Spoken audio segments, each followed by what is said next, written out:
আচ্ছা বলুন তো, কলিযুগে ভগবান কোথায় জন্মগ্রহণ করেছে? কলিযুগে ভগবান কোথায় জন্মগ্রহণ করেছে? আমরা জানেন না কলিযুগে কোথায় জন্মগ্রহণ করেছে? কৃষ্ণ অবতার হয়ে এই জগতে দিয়েছেন, তোমরা শুধুমাত্র এই নাম করো, শুধু নাম করো, আর কিছু না পারলে মহামন্ত্র, এই মহামন্ত্রকে সর্ব অগ্রে রেখে চলার পথে চলে যাও। একদিন নামই তোমাকে তোমার গন্তব্যস্থানে তোমাকে নিয়ে যাবে। যদি বাবা নির্বন্ধন করে নাম না করেন, যতই কিছু হোক না কেন সবে কামনা বাসনায় আবদ্ধ থাকবে। তাই এই জগৎকে করুণা করার জন্য দেবশ্রী নারদ একদিন এই কলির দশা হেরে, বাবা এই কলির জীবের দশা হেরে তখন ভগবান কৃষ্ণচন্দ্র দ্বারকার রাজা ছিলেন। তিনি দ্বারকার রাজা ছিলেন। দেবশ্রী নারদ বিনা যন্ত্র হস্তে নিয়ে দ্বারকায় প্রবেশ করলেন। জয় হোক প্রভু, জয় হোক, জয় হোক প্রভু। দ্বারকার রাজা, দ্বারকাধীশ কৃষ্ণচন্দ্র উপনীত হলেন গোবিন্দ দর্শন। কেন? এই শুধুমাত্র কলির মাতৃস্ব জীবের কারণে। বলে কেন কলির জীবের কেন কারণে? কারণ সত্য ত্রেতা দাপর আগত কলিযুগ। এই কলিযুগে ধর্ম নাই বললে চলে। চতুষ্পাদ থেকে ত্রিপাদ চলে গেছে, এক পাদ ধর্ম, তাতেও তার মাঝে কি অধর্মে ধাবিত। তুই জীবগণ উদ্ধার হবে কি দিয়ে? বাঞ্ছা কল্পতরুবেশ্য কৃপা সিন্ধুতে বচন পতিতানাং পাবনেভ্যো বৈষ্ণবেভ্যো নমো নমঃ। যিনি বাঞ্ছা কল্পতরু দেবশ্রী নারদ, সে বৈষ্ণব শিরোমণি, আজ জগতের কথা, জীবের কথা চিন্তা করে তিনি দ্বারকাধীশ ভগবান গোবিন্দের কাছে উপনীত হয়েছে। গোবিন্দকে প্রশ্ন করল, প্রভু এই দাপর যুগ শেষ, কলির আগত, কলিহত যুগে ধর্মহীনতা হয়ে যাবে, জীব বাঁচবে কি করে? পরমায়ু হচ্ছে অল্প, এই অল্প পরমায়ু নিয়ে কি করে তারা উদ্ধার হবে? কৃষ্ণচন্দ্র একটু হেসে বলল, নারদ জানো, আমি কলিহত জীবের জন্য আমার চরণতরী সাজিয়ে রেখেছি। আমার চরণতরী আমি সাজিয়ে রেখেছি শুধুমাত্র কলিহত জীবের জন্য। জানো নারদ, সত্য ত্রেতা দাপরে যা পাইনি, আমার কলিহত জীবগণ সেই ধন পাবে না। আমি সেই ধন আমার কলিহত জীবের জন্য আমি গচ্ছিত রেখে দিয়েছি। প্রভু কি করে আপনি গচ্ছিত রেখেছেন? জানো নারদ, আমি আগত জীবের কলিহত যুগে আমার এই কালো বরণ পরিহার করো। কেমনে প্রভু? আমি তেজি কালো বরণ করিব ধারণ, রাধার অঙ্গের কান্তি, রাধা নাম নিয়ে কাঁদিয়ে কাঁদিয়ে অশ্রু জলে হব শান্তি। প্রভু কৃষ্ণচন্দ্র বলতে বলতে, জানো নারদ, আমার এই কালো অঙ্গ পরিহার করে আমি রাধার অঙ্গ ধারণ করে আমি কলিহত জীব যেমন দিনহীন, ঠিক আমিও তেমন দিনহীন হয়ে আমার ভক্তের দ্বারে গিয়ে আমি দাঁড়াবো। আমার ভক্তকে আমি আপন করে আমার করে নেব। আমি যেমন কাঙাল হব, আমার ভক্ত কাঙাল হবে।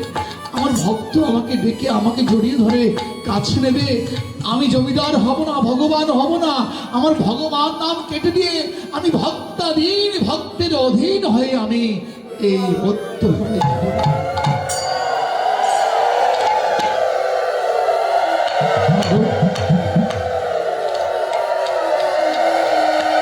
আমি ভগবান নাম কেটে দিয়ে আমি গৌর হব,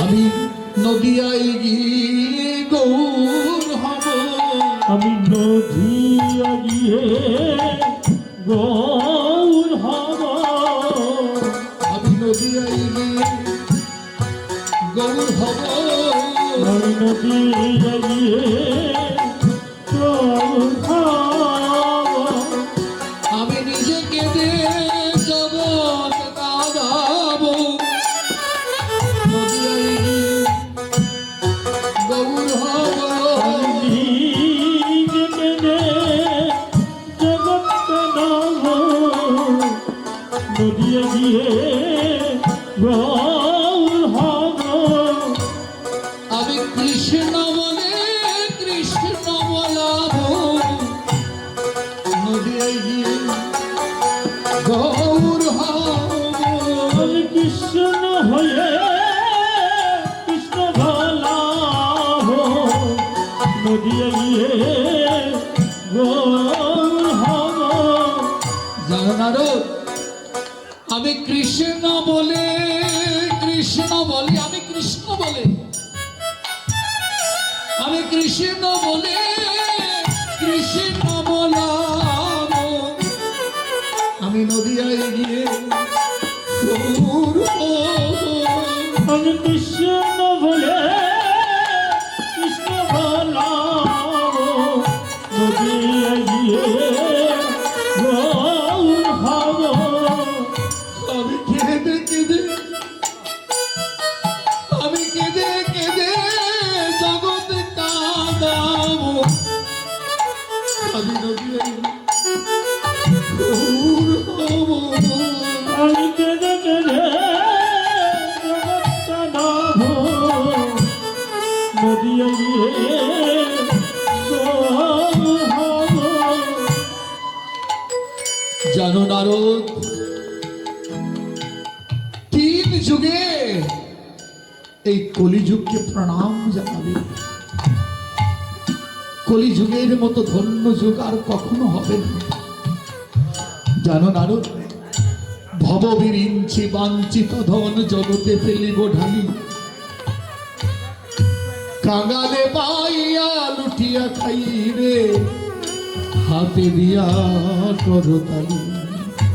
জানো নারদ, আমি আমার ভববিরিঞ্চি ব্রজের সে প্রেম ধন জগতে ঢেলে দেব, আর আমার নামের কাঙাল যারা, প্রেমের কাঙাল যারা, তারা করতালি দিয়ে লুটে নেবে, আর ধনীমানি অহংকারী তারা দূরে চলে যাবে, আর আমি রাধার প্রেমঋণ সুদিব সেদিন। সুদিব সেদিন, জানো নারদ, সে মধুময় মাধুর্য প্রেম আমি কলিহত জীবের জন্য এনেছি। তখন ঠিক দ্বারকায় তথা লোচন দাস ঠাকুর চৈতন্য মঙ্গলে বর্ণনা করেছেন, ঠিক দ্বারকায় তখন আমার কৃষ্ণচন্দ্র ভাবিতে ভাবিতে গোরা হইলেন দশা, ভাবিতে ভাবিতে গোরা হইলেন দশা, ভাবিতে ভাবিতে গোরা হইলেন দশা, ভাবিতে ভাবিতে গোরা হইলেন দশা, কৃষ্ণ কান্তিতে গিয়া গৌর হলো আশা,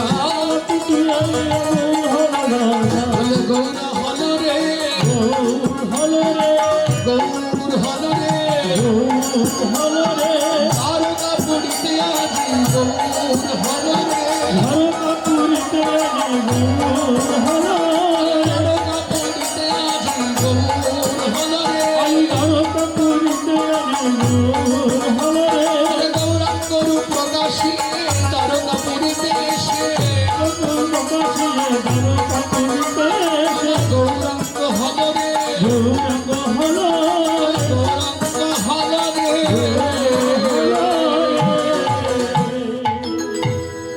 দ্বারকাপুরীতে আমার কৃষ্ণচন্দ্র গৌর হলে, তখন দেবশ্রী নারদ চরণ তলে লুটিয়ে পড়েছে, প্রভু এমন অপরূপ কবু দেখিনি। নারদ, যাও যাও, তুমি ব্রহ্মলোকে যাও, কৈলাসে যাও, দেবলোকে যাও, সকলকে নিমন্ত্রণ জানাও, আমি আর এইখানে থাকবো না, আমি নদিয়ায় গিয়ে গৌর হব। তাই আজ দেবশ্রী নারদ গোবিন্দকে প্রণাম জানিয়ে চললেন ব্রহ্মলোকে। ব্রহ্মলোকে ব্রহ্মাকে প্রণাম করে গিয়ে বলছে ব্রহ্মাকে, ওই পিতামহ নারদ, আজ তোমার এত হাস্যবদন, এত আনন্দ কেন? ব্রহ্মা এই প্রশ্ন করাতে নারদ বলছেন, প্রভু আজ আনন্দের কথা। কি আনন্দের কথা? যে আপনি যে নামের কথা বলেছেন, সেই নাম বিলাতে আমার স্বয়ং গোবিন্দ নাকি ওই মধ্যভূমে যাবে। তো এই মধ্যভূমে যাবে কি করে? ভগবান হয়ে যাবে না গো, সে যাবে ভক্তে অধীন ভগবান, ভক্তাধীন হয়ে। ভক্তাধীন হয়ে তেজি কালো বরণ করিবে ধারণ, রাধার অঙ্গের কান্তি, রাধা নাম নিয়ে কাঁদিয়ে কাঁদিয়ে অশ্রু জল হচ্ছে। নিজে কেঁদে জগৎকে কাঁদিয়ে আমার গৌর অবতার হবে। ব্রহ্মার তখন পূর্বের কথা মনে পড়ে গেল। ব্রহ্মার পূর্বের কথা মনে পড়েছে। ব্রহ্মা বলছে, কি প্রভু কি মধ্যভূমে যাবে? তাহলে কি আমার সেই পাপের প্রায়শ্চিত্ত করার সময় তো এসে গেছে। কেন? ব্রহ্মা একদিন অভিশপ্ত জীবন নিয়ে ব্রহ্মলোকে প্রবেশ করেছিলেন। মধুময় বৃন্দাবনে আমার গোবিন্দ যখন রাখাল বালকদের নিয়ে গোচারণ ভূমিতে প্রবেশ করেছিল, রাখালের উচ্ছিষ্ট খেয়েছিল, রাখালকে কাঁধে করে ঘুরিয়েছিল, তখন ব্রহ্মার মনে একটা অবিশ্বাস জন্মনে, সে স্বয়ং ভগবান কি করে ভক্তের উচ্ছিষ্ট খায়, ভগবান কি করে ভক্তকে কাঁধে করে ঘোরায়? না, সে ভগবান হতে পারে না। গোবৎস ধেনু নিয়ে পাহাড়ের গহ্বরে লুকিয়ে রেখেছিল ব্রহ্মা। আর এতে ব্রহ্মা ভক্তের চরণে অপরাধ হয়ে যায়। গোবিন্দ ব্রহ্মাকে বলেছিল, ব্রহ্মারে তুমি আমাকে মারলেও আমি অসন্তুষ্ট হবে না, আমাকে মন্দ বললেও আমি দুঃখ পাবো না। মনে রাখবে, আমার ভক্তের মনে যদি তুমি কষ্ট দাও, এই কষ্ট আমি কখনো সইতে পারি না। আমার ভক্ত দ্রোহীকে আমি কখনো ছাড়ি না। আমার ভক্তকে যিনি কষ্ট দেয়, আমি তার বিচার করেই ছাড়বো, তার কোনো ক্ষমা নেই। ব্রহ্মা, তোমার সেই পরিণাম ভোগ করতে হবে। আমাকে বলেছিল, সেই পাপের কারণে আমাকে প্রভু বলেছিল, তুমি মধ্যভূমি জন্ম নেবে, ব্রাহ্মণ কুলে জন্ম নিয়ে তুমি যৌবনে ঘরে পালিত হবে, 22 বাজারে ব্যত্রাঘাত খেয়ে তুমি আমার এই লীলা, আমার এই নামের মহিমা বুঝতে পারবে, না হয় তোমার ক্ষমা নেই। তখন ব্রহ্মা বলছেন, আমার আর সময় নেই, আমি যাব যাব নদীয়াতে যাব,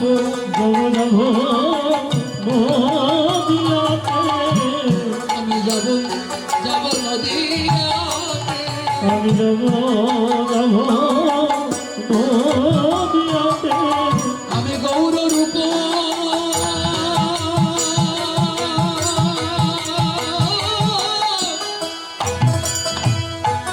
নেহাতে যাব যাব নদীয়াতে, ঘোর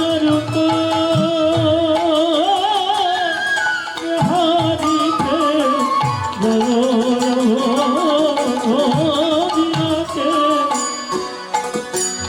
দেবশ্রী নারদ প্রণাম করে ব্রহ্মাকে ছুটে চললেন। আজ ব্রহ্মা ব্রহ্মলোক পরিহার করবে। কেন? কলিযুগকে ধন্য করার জন্য ব্রহ্মা ব্রহ্মলোক পরিহার করে আমাদের মধ্যভূমে প্রবেশ করলেন। তথা কোথায়? এই সমস্ত মহাভারতে আমাদের বাংলায়। কোথায় জন্মগ্রহণ করেছে? আমাদের বাংলায়, খুলনা জেলার পুরন গ্রামে, বেনাপোলের জঙ্গলে সেই হরিদাস রূপে, ঠাকুর হরিদাস রূপে তিনি জন্মগ্রহণ করেন। আর সে হরিদাস নামের মহিমা প্রকাশ করে দেয় সেই ব্রহ্মা।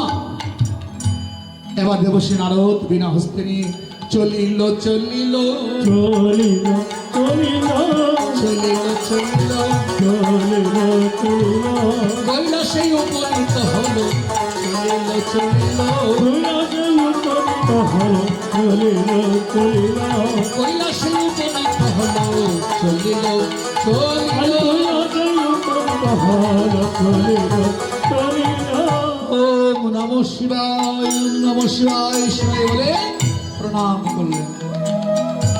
শিবায় শরণায় প্রণামে হে প্রভু দেবসে নারদকে দেখে স্বয়ং মহাদেব বলে নারদ আজ এমন উৎপল্লিত মন বলে প্রভু আজকে আনন্দের কথা একটা আনন্দের সংবাদ দিতে এসেছি। কি আনন্দের সংবাদ? আজকে না আমি দ্বারকায় গিয়েছিলাম, আমাদের প্রাণ গোবিন্দ বলল তিনি এই দাপর লীলা অন্ত দিয়ে লীলা সম্বরণ করে তিনি আবার অপরূপ সুন্দর দেহ নিয়ে তিনি নদিয়ায় গিয়ে জন্মগ্রহণ করবেন। কোথায় গিয়ে? নদিয়া। কি হয়ে? তিনি গৌরাঙ্গ হবে গো, গৌরাঙ্গ হবে গো, গৌরাঙ্গ হবে গো, গৌরাঙ্গ হবে গো, নদিয়ায় জন্ম নিবে গৌরাঙ্গ হবে গো, নদিয়ায় জন্ম নিবে গৌরাঙ্গ হবে গো, নদিয়ায় জন্ম নিবে গৌরাঙ্গ হবে গো, নদিয়ায় জন্ম নিবে গৌরাঙ্গ হবে গো, নদিয়ায় জন্ম নিবে গৌরাঙ্গ হবে গো। নারদ বলল এ কথা বলতেই মহাদেব বলছে কি বললে? আমার গোবিন্দ গৌর হবে। তখন নারদের এই সংবাদে আমার ভোলানাথ সেই কৈলাস ছাড়ার প্রতিজ্ঞা করলেন, আমি কৈলাস ছেড়ে। এমন সময় যখন কৈলাস ছাড়বে ভেবেছে তখন আমার মা ভগবতী বলছেন প্রভু প্রভু তুমি যাচ্ছ, তুমি আমাকে ছেড়ে চলে যাবে? তবে যাবার বেলায় সঙ্গে নিও আমায়, যাওয়ার বেলা সঙ্গে নিও, আমার যাওয়ার বেলায় সঙ্গে নিও, আর যাওয়ার বেলা সঙ্গে নিও, আমি গৌর বধন বিহারী, আমার যাওয়ার বেলায় সঙ্গে নিও, আমি দূর বাধা হারিব, যাওয়ার বেলা সঙ্গে নিও। তাই আমার মহাদেব যাকে মহাবিষ্ণু অবতার বলি তিনি জন্মগ্রহণ করেছেন কোথায়? এসে বাবা আপনাদের পার্শ্ববর্তী সিলেট জেলায়, সিলেট জেলায় সুনামগঞ্জে লাহোর গ্রামে, যাকে আমরা বোনাতীর্থ বলি, সেই লাহোর গ্রামে নাবাদিনীর গর্ভে কুবের পুত্র রূপে আমার দেবাদেব মহাদেব মহাবিষ্ণু অবতার আবির্ভাব হলেন। আর আমার সেই মা ভগবতী সীতা ঠাকুরানী রূপে তিনি সেই সীতানাথের গৃহে এসেছেন। আর এসে কি করলেন? অদ্বৈত হুঙ্কারে সুরধনের তীরে আইল নাগর রাজ, তাহারও পেরিতে আইল দৌড়িতে উদয় নদিয়া।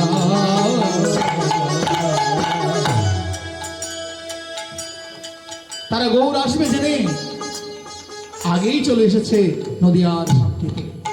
এবার আমার গৌর আসবে। কোথায় আসবে? ভক্তগণ দেখুন, আমাদের একটা গর্ব করা দরকার। আমাদের গর্ব করা দরকার কি? সত্যযুগে ভগবান কোথায় এসেছে?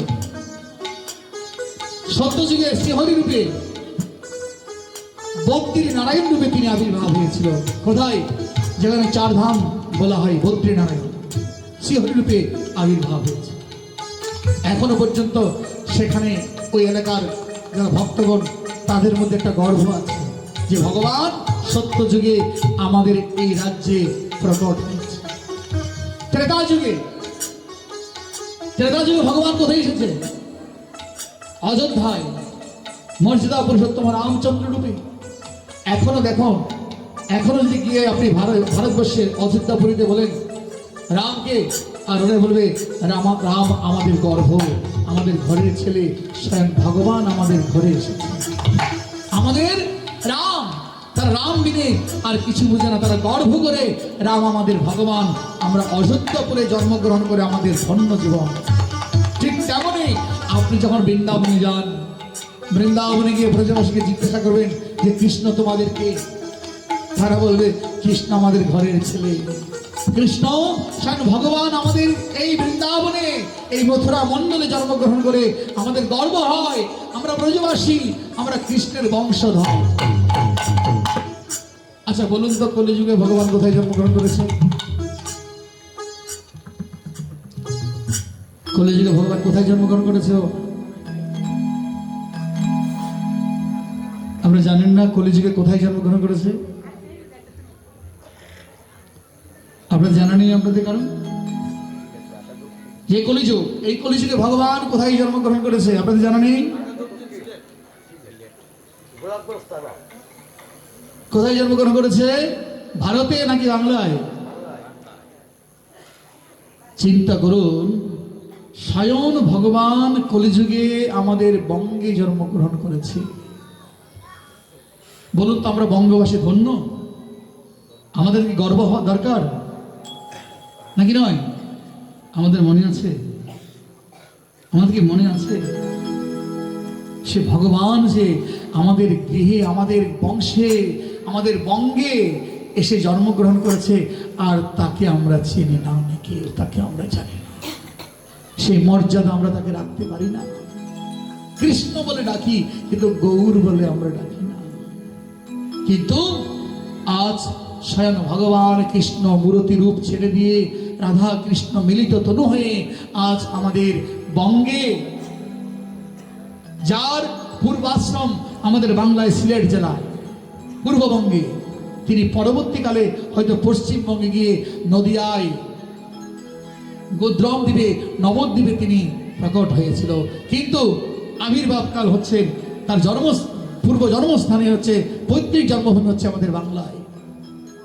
তাহলে এই জন্যই আজকে অময় নিমাই চরিতে বলছেন শিশির ঘোষে, বাঙালির হিয়া অমিয় মাখিয়া নিমাই ধরিল কায়া।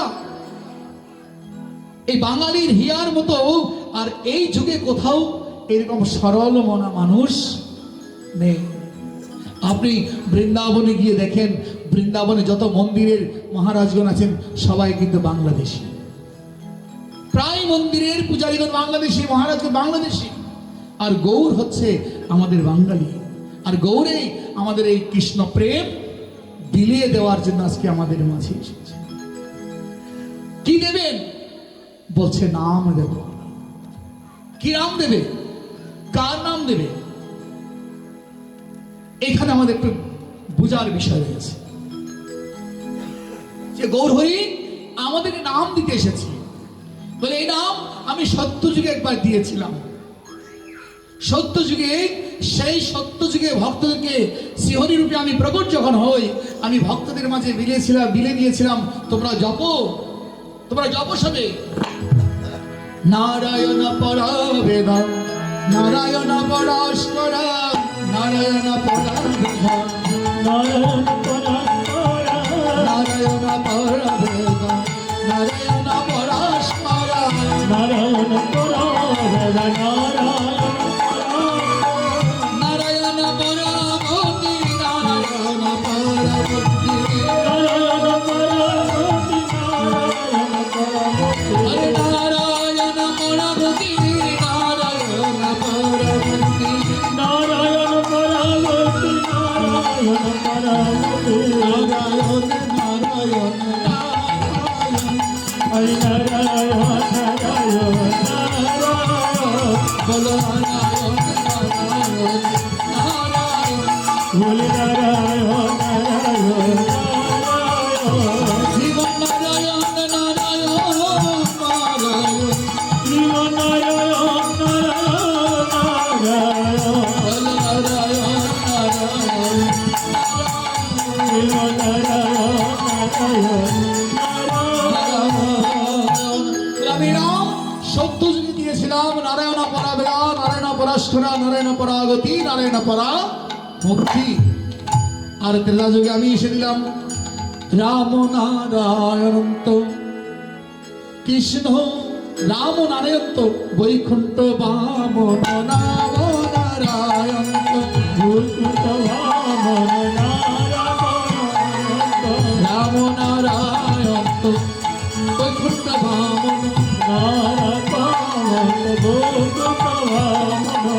কৃষ্ণ কেশব কংসারে বামন কৃষ্ণ কেশব কংসারে বৈকুণ্ঠে বামন রাম নারায়ণ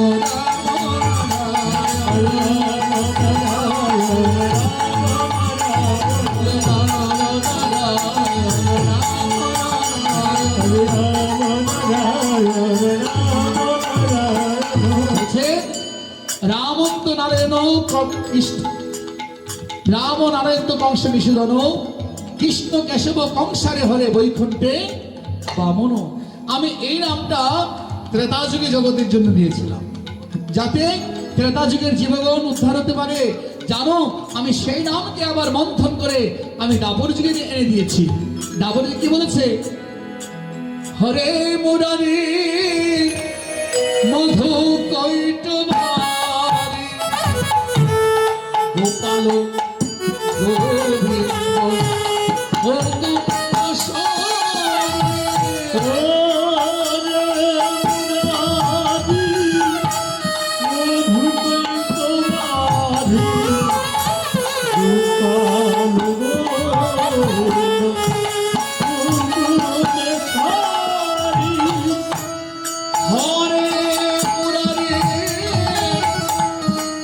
গোবিন্দ গোপাল গোবিন্দ মুকুন্দ সরি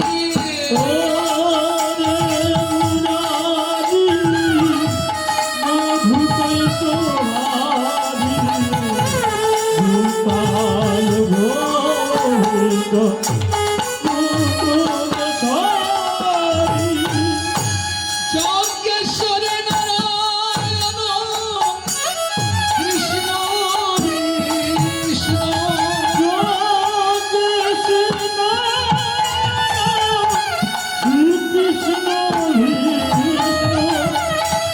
নিরাছয়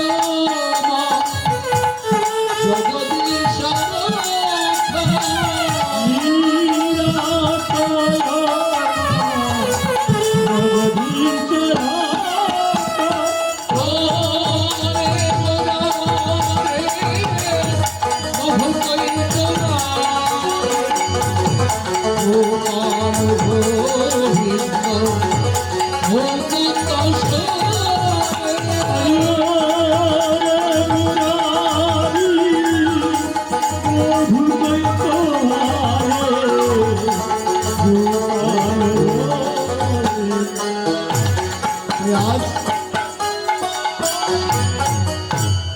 কৃষ্ণচন্দ্র চিন্তা করলো, আমি কলিহত জীবের জন্য কি নাম নিয়ে যাব। তাই তিনি ভাবলেন, ভাবিয়া দেখিল মনে রাধার স্বরূপ বিনে এই বসনা পূর্ণ কবু নয়। তাই গোবিন্দ ভাবলেন, কইছেন রাধার প্রেম, কইছেন মাধুরীমা, কইছেন সুগত হি ভোর, এই তিনে বাঞ্ছিত ধন ব্রজে না হলো পূরণ, কি করিব ভাবিয়া নাম। তাই ভাবিয়া দেখিল মনে রাধার স্বরূপ বিনে এই বাসনা পূর্ণ কবু নয়। আমি এই বাসনা পূর্ণ করতে আমি সেই কলিহত জীবের দ্বারে সেই ব্রজে প্রেম আমি নিয়ে যাব। আর সে নাম হবে কি? হরে কৃষ্ণ রাম। হরে অর্থাৎ রাধা নাম, অগ্রে রাধা নাম উচ্চারণ করে বলে হরে কৃষ্ণ, আর পরবর্তী আসছে রাম আর কৃষ্ণ। হরে কৃষ্ণ রাম তিনটি নামকে একত্রিত মন্থন করলেন, সেই তিনটি নামকে তিনি 16 নাম করলেন। আর 16 নামকে 32টি অক্ষর দিয়ে মন্থন করে আমাদের কলিহত জীবের জন্য নিয়ে আসবেন কোথায়? আমাদের কলিযুগে। তাই আজকে এই নাম জগতের মাঝে নিয়ে এসেছে। এই নামটার নাম কি? বলে এর নাম কি বাবা? এই নাম হচ্ছে তারক ব্রহ্ম মহা নাম। এই নাম হচ্ছে কি? তারক ব্রহ্ম নাম। এই নাম দিয়ে কি করবে? বলে এই নামকে, এই নামাবাসে সর্বকার্য সিদ্ধ হয়। এই নামাবাস করলে আপনার সবকিছু পাওয়া যাবে। কিন্তু তুমি যেদিকে নিয়ে যাও, যদি মনে করো যে এই নাম করে আমি বড় সাধু হব, আপনাকে বড় সাধু বানিয়ে দেব। আপনি মনে করেন যে আমি এই নাম দিয়ে বড় কোটিপতি হব,